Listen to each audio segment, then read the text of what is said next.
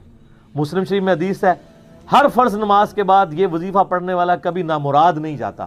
33 دفعہ سبحان اللہ، 33 دفعہ الحمدللہ اور 34 دفعہ اللہ اکبر. اور ایک حدیث میں ہے مسلم شریف کی کہ جو پڑھے 33 دفعہ سبحان اللہ، 33 دفعہ الحمدللہ، 33 دفعہ اللہ اکبر اور 100 کا عدد پورا کرنے کے لیے پڑھ لے لا الہ الا اللہ وحدہ لا شریک لہ لہ الملک ولہ الحمد وہو علی کل شیء قدیر. 100 کا عدد اس سے بھی پورا کر سکتے ہیں اور 100 کا عدد اللہ اکبر کہہ کے بھی پورا کر سکتے ہیں. تو اس کے سارے گناہ معاف کر دیے جائیں گے اگرچہ سمندر کی جھاگ کے برابر ہی کیوں نہ ہو. لیکن وہ صغیرہ گناہ، کبیرہ گناہ صرف توبہ سے معاف ہوتے ہیں.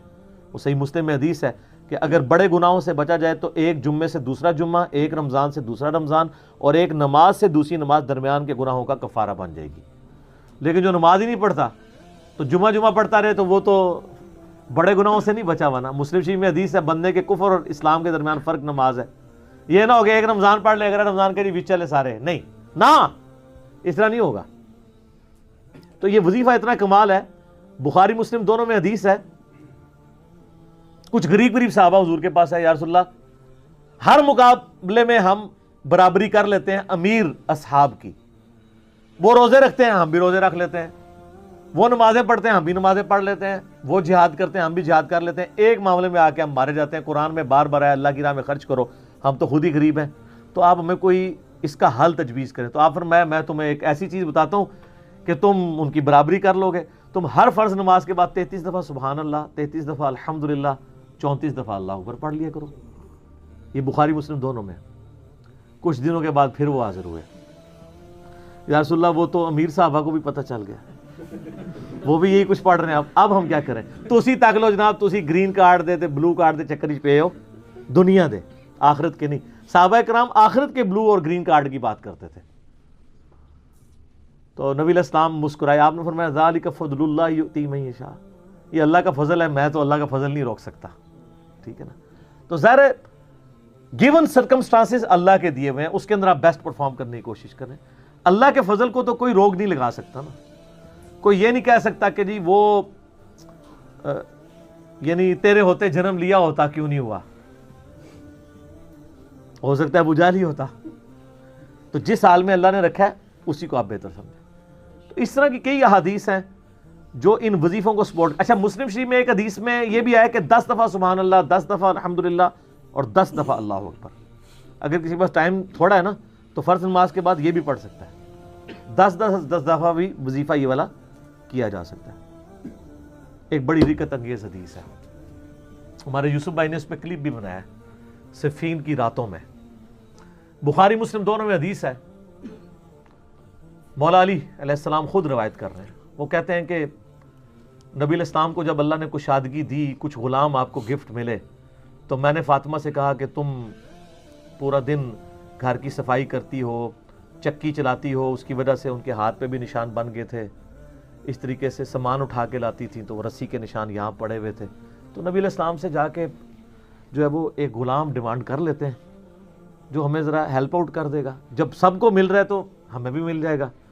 تو سیدہ فاطمہ حاضر ہوئی. یہ حدیث بخاری میں بھی ہے، مسلم میں بھی ہے. تو حضور علیہ السلام کے پاس گئیں، بات نہیں کر سکی. طبیعت میں تربیت کس کی تھی سر؟ بولڈنس نہیں تھی وہ والی. حالانکہ باپ ہے اور حضور کو پتا تھا اپنی بچی کی عادت کا. تو وہ گئیں، بات نہیں کر سکی، واپس چلی گئی. تو حضور علیہ السلام محفل برخاست ہوئی، آپ خود آ گئے. سر وہ حدیث کمال ہے. مولا علی کہتے ہیں میں اور فاطمہ ایک چادر میں لیٹے ہوئے تھے اور نبی علیہ السلام ہمارے گھر میں آئے اور پاؤں کی جانب سے نبی علیہ السلام ہمارے بستر میں داخل ہوئے، حتیٰ کہ آپ کے پاؤں کی ٹھنڈک ہم نے اپنے سینے پہ محسوس کی. یعنی حضور علیہ السلام نے پاؤں کی جانب سے اپنے پاؤں انٹر کیے اور وہ پاؤں سیدہ فاطمہ اور مولا علی کے سینے تک پہنچ گئے تو انہوں نے ان کو سینے سے لگا لیا. سر یہ فرینکنس کسی صحابی کو نصیب ہو سکتی ہے؟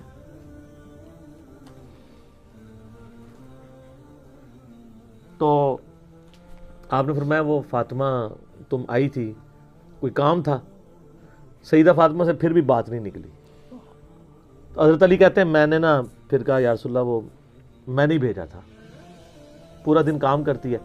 آپ کی بیویاں کہتی ہیں ہماری کوئی ذمہ داری نہیں ہے. یہ بھی تو بیوی تھی نا. بخاری مسلم میں حدیث ہے جنتی عورتوں کی سردار ہے فاطمہ سلام اللہ علیہا. تو میں نے غلام کے لیے عرض کیا تھا یہ تھک جاتی ہے ہمیں ہیلپ آؤٹ کر دے گا.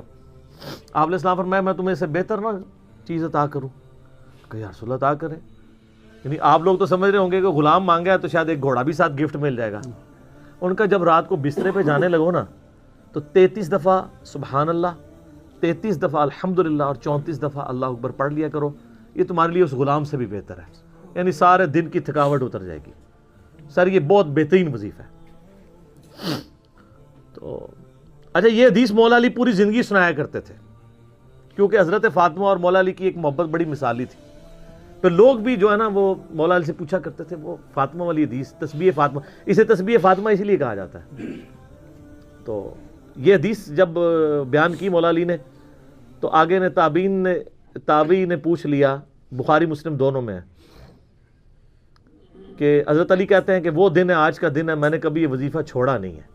سر استقامت تو خود مل جاتی ہے. جس کے بسترے میں جا کے نبی علیہ السلام وظیفہ سکھا رہے ہوں تو وہ پوری زندگی اس واقعے کو کبھی بھول سکتا ہے کہ مجھے خود آ کے میرے بسترے میں آ کے اور حتیٰ کہ آپ کے قدم مبارک میرے سینے سے لگے تھے, اس حال میں حضور نے مجھے یہ تحفہ دیا ہے, وہ تحفہ کوئی بھلا سکتا ہے؟ تو تابعی نے کہا کہ مولا علی سے کہا کہ کیا جنگ صفین کی راتوں میں بھی آپ یہ وظیفہ پڑھا کرتے تھے جب مسلمانوں پہ اتنا مشکل وقت تھا, آپ میدان جنگ میں تھے. آپ دیکھیں 30 سال کے بعد مولا علی کو تلوار دوبارہ اٹھانا پڑی اسلامی نظام کو بچانے کے لیے. تو مولا نے کہا ہاں صفین کی راتوں میں بھی میں نے کبھی یہ وظیفہ نہیں چھوڑا. تو اس پہ وہ کلپ بنایا تھا صفین کی راتوں میں. یہ اتنا کمال کا وظیفہ ہے. اللہ تعالیٰ ہمیں اس وظیفے پہ استقامت دے اور کچھ نہ کر سکیں یہ ضرور کیا کریں. بخاری مسلم میں حدیث ہے, ہم عائشہ کہتی ہیں نبی علیہ السلام نے فرمایا کہ اللہ تعالیٰ کو سب سے بڑھ کر محبوب عمل وہ ہے جو مستقل مزاجی سے کیا جائے خواہ تھوڑا ہی کیوں نہ ہو, بنسبت اس عمل کے جو بہت زیادہ ہو لیکن مستقل مزاجی سے نہ ہو. ایک بندہ ایک دن 1000 دفعہ سبحان اللہ پڑھتا ہے, اگلے دن 10 دفعہ پڑھتا ہے, اس سے بہتر روزانہ ہی 10 دفعہ پڑھ لے. تو یہ وظیفہ 100 دفعہ پڑھنے کے لیے کوئی زیادہ ٹائم ریکوائرڈ نہیں ہوتا. آپ روٹین میں ہیں, آپ پاس دونوں آپشن ہیں, الگ الگ کر کے پڑھ لیں تب بھی ٹھیک ہے, ایک ہی دفعہ میں پڑھ لیں سبحان اللہ والحمدللہ ولا الہ الا اللہ واللہ اکبر تب بھی درست ہے. اور فرض نماز کے بعد تو اور کوئی وظیفہ, ایک آیت الکرسی والا وظیفہ اور یہ تسبیح فاطمہ والا وظیفہ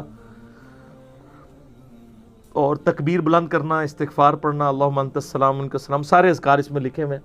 اگر سیدہ فاطمہ سلام اللہ علیہ جنتی عورتوں کے سردار ہیں تو رسول اللہ صلی اللہ علیہ وسلم نے ان کے بارے میں یہ کیوں فرمایا کہ قیامت کے دن میں تمہارے کچھ کام نہ آ سکوں گا, تمہارے اعمال ہی کام آئیں گے؟ ویل ڈن, بہت پیارا سوال ہے. واقعی یہ بخاری مسلم دونوں میں حدیث ہے. اما عائشہ کہتی ہیں نبی علیہ السلام کی وفات سے کچھ عرصہ پہلے سیدہ فاطمہ کے کان میں ایک بات کہی نبی علیہ السلام نے, وہ رو پڑی. پھر ایک اور بات کہی, وہ مسکرا پڑی. تو میں سیدہ فاطمہ سے پوچھتی رہی کہ مجھے بتاؤ نبی علیہ السلام نے تم سے کیا بات کی تھی, تو وہ اوائڈ کرتی رہی. جب نبی علیہ السلام فوت ہو گئے نا, اس کے بعد سیدہ عائشہ کہتی ہیں میں نے کہا فاطمہ میں تمہاری ماں لگتی ہوں, ماں ہونے کے حق کے سبب جو میرا حق ہے تم پہ, اس حق کے سبب میں تم سے پوچھتی ہوں کہ نبی علیہ السلام نے تمہارے کان میں کیا بات کی تھی. تو انہوں نے کہا ہاں میں اب اپنے باپ کا راز بتا دیتی ہوں. نبی علیہ السلام نے مجھے کہا تھا کہ ان قریب میں فوت ہونے والا ہوں. اللہ نے وحی کے ذریعے بتا دیا. اس پہ میں رو پڑی.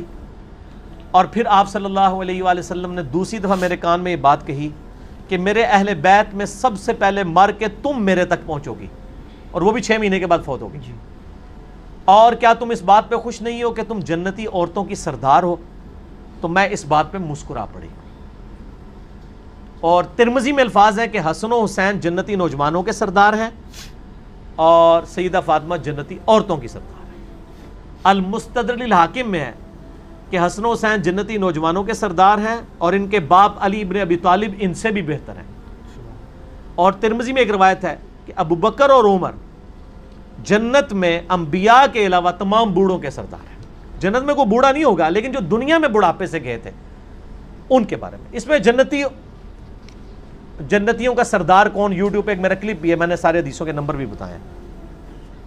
تو یہ نبی علیہ السلام نے اصل میں ہمیں سنایا ہے کہ کل کو کوئی یہ نہ کہ جو میرا مرید ہو گیا میں اس وقت تک جنت میں نہیں جاؤں گا جب تک اپنے سارے مرید نہ لے جاؤں. آپ اس سلسلے میں بیعت ہو جائیں، آپ جنت میں جائیں گے. جب کوئی یہ جھوٹے دعوے کرے گا نا تو پھر اس کو یہ بتایا جائے کہ نبی علیہ السلام تو صحیح بخاری کی حدیث ہے، مسلم میں بھی ہے، اے میری بیٹی فاطمہ اس بات پہ مت اکڑنا کہ تم اللہ کے نبی کی بیٹی ہو، میرے مال سے جو کچھ لینا ہے مجھ سے لے لو، اگر اللہ نے تمہیں پکڑ لیا تو میں اللہ کے حضور تمہارے کچھ کام نہیں آؤں گا. یہ سمجھانے کے لیے تھا، یہ نہیں ہے کہ انہوں نے پکڑا جانا تھا. جیسا پنجابی کہتے ہیں نا کہنا تینوں تو سنانا نو نو، کہنا بیٹی کو اور سنانا بہو کو. اصل میں ہمیں سنایا گیا ہے کہ میں اپنی بیٹی کے بارے میں کہہ رہا ہوں کہ نسبت یہ نہ کہنا جو کچھ بھی ہے تیرے محبوب کی امت سے، نہیں، نسبت کو ہم مانتے ہیں لیکن عمل بھی ہو. سیدہ فاطمہ کو نسبت کا فائدہ ہوا ہے لیکن ان کا عمل بھی ہے نا جی. ان کے بچے قربان ہوئے ہیں، ان کا خاوند قربان ہوا ہے، ان کی اپنی قربانی ہے. یہ بات کہنا سوکھا ہے، صحیح بخاری میں حدیث ہے. آج تو لوگ کہتے ہیں تیرے ہوتے جنم لیا ہوتا پھر میں تیرے قدموں سے لپٹ جاتا، میں یہ ہوتا، میں رفع دین پھر بھی نہ کرتا، کیونکہ رفع دین کرنا تنوں کہنا سی مکھیاں مارتا ہے تے قدمہ نہ لپٹنا سی. یہ بات کہنا ہو سکتا ہے ابو جہل ہی ہوتا، ضروری ہے ابو بکر عمر عثمان والی ہوتا. صحیح بخاری میں ہے عبداللہ ابن مسعود کہتے ہیں نبی علیہ السلام خانہ کعبے میں نماز پڑھ رہے تھے اور ہم دیکھ رہے تھے.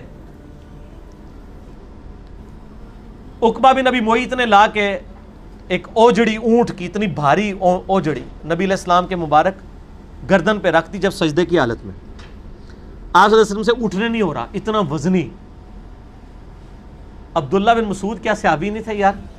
صحابہ نے جا کے حضرت فاطمہ کو کہا کہ یہ اوجڑی اٹھائیں، کیونکہ سب کو یہ پتا تھا کہ پھینٹی لگ جائے گی وہاں پہ.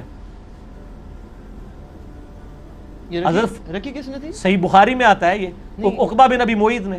یہ لیڈر تھا کفار کا؟ ہاں، ولید بن عقبہ، اسی کا بیٹا ولید بن عقبہ جس کو کوفے کا گورنر لگایا. مسلم شریف میں آتا ہے حضرت عثمان کے دور میں شراب پی کے نماز پڑھاتا تھا جس کی وجہ سے حضرت عثمان کے لوگ صحابہ خلاف ہو گئے. شہادت عثمان کے اصلی اسباب صحیح بخاری، جعلی اسباب نہیں. اس کا باپ عقبہ بن ابی معیط. حضرت فاطمہ نے آ کے وہ اوجڑی اٹھائی. ٹھیک ہو گیا جناب، یہ بات کہنا آسان ہے. حضرت فاطمہ نے بڑی قربانیاں دی ہوئی ہیں، ایویں نہیں جنتی عورتوں کی سردار ہیں. تو صحیح مسلم میں سال ابن سعد السعدی کہتے ہیں اللہ کی قسم مجھے پتا ہے کہ غزوہ احد کے موقع پر جب نبی علیہ السلام کو زخم لگا تھا تو کس نے زخم دھویا تھا اور کس نے مرہم پٹی کی تھی؟ مولا علی نے زخم کو دھویا تھا. پانی ڈالتے تھے، سیدہ فاطمہ دھوتی تھی. جب خون نہیں رکتا تھا تو سیدہ فاطمہ نے کاٹن کا کپڑا جلا کے اس کی راکھ حضور کے زخم پہ رکھی تو تب جا کے خون رکا. اسی لیے میں کہتا ہوں بچہ ہی ہوتا ہے. باقی کسی صحابی کی عقیدت نبی علیہ السلام کے ساتھ وہ نہیں ہو سکتی تھی جو حضرت علی اور فاطمہ کی تھی، کیونکہ حضرت علی کو تو حضور نے پالا ہوا تھا، فاطمہ ویسے بچی تھی. اولاد تو اولاد ہی ہوتی ہے میرے بھائی، اولاد سے آگے کوئی نہیں ہو سکتا. لہذا یہ جو کہا گیا نا کہ سیدہ فاطمہ کے حوالے سے کہ تم اس بات پہ نہ اکڑنا کہ تم اللہ کے نبی کی بیٹی ہو، یہ ہمیں بتایا گیا تاکہ کوئی صرف نسبت پر رائے کر کے نہ بیٹھ جائے. اور یہ جملے تو نبی علیہ السلام کے بارے میں بھی قرآن میں آئے ہیں کہ دعا صرف اللہ ہی سے. اس میں پہلے صفحے پہ آپ دیکھیں نا، اللہ تعالیٰ نے 18 نبیوں کا ذکر کیا ہے سورہ الانعام کے اندر آیت نمبر 88 میں. پھر فرمایا 18 نبیوں کا بائی نیم ذکر کر کے کہا وَلَوْ أَشْرَكُوا لَحَبِطَ عَنْهُمْ مَا كَانُوا يَعْمَلُونَ. اگر یہ بھی شرک کرتے ان کے بھی اعمال برباد ہو جاتے. تو کیا نبی شرک کرتے تھے؟ سمجھانے کے لیے. یہاں بھی حضرت فاطمہ کا سمجھانے کے لیے ہے کہ اگر میری بیٹی فاطمہ بھی چوری کرے گی اس کے بھی ہاتھ کٹیں گے. اے میری بیٹی فاطمہ اس پہ نہ کرنا کہ اللہ کے نبی کی بیٹی ہو، تو سردار ہیں. اچھا، اس کے بعد ہمارے نبی علیہ السلام کو مخاطب کیا گیا سورہ الزمر آیت نمبر 65 میں. وَلَقَدْ أُوحِيَ إِلَيْكَ وَإِلَى الَّذِينَ مِن قَبْلِكَ لَئِنْ أَشْرَكْتَ لَيَحْبَطَنَّ عَمَلُكَ وَلَتَكُونَنَّ مِنَ الْخَاسِرِينَ۔ اے نبی بے شک آپ کی طرف اور آپ سے پہلے تمام نبیوں کی طرف یہ وحی کی گئی کہ اے نبی اگر آپ نے بھی شرک کیا آپ کے بھی اعمال برباد ہو جائیں گے اور آپ بھی خسارہ پانے والوں میں ہو جائیں گے۔ یہ بات تو نبی علیہ السلام کو سنگولر کے سیغے سے کہی جا رہی ہے، لیکن کہا سنایا کسے جا رہا ہے؟ ٹھیک ہے، پھر آیا قرآن میں 3 دفعہ، سورہ زمر میں، سورۃ الانعام کے اندر، سورہ یونس میں، قل انی اخاف ان عصیت ربی عذاب یوم عظیم۔ اے نبی فرما دیجئے کہ میں خود ڈرتا ہوں اس بات سے کہ بڑے دن کا عذاب مجھے نہ آ پکڑے اگر بالفرض میں نے اپنے رب کی نافرمانی کی۔ تو یہ سمجھانے کے لیے تو نبیوں کو کہا گیا، تو حضرت فاطمہ تو پھر بھی بعد میں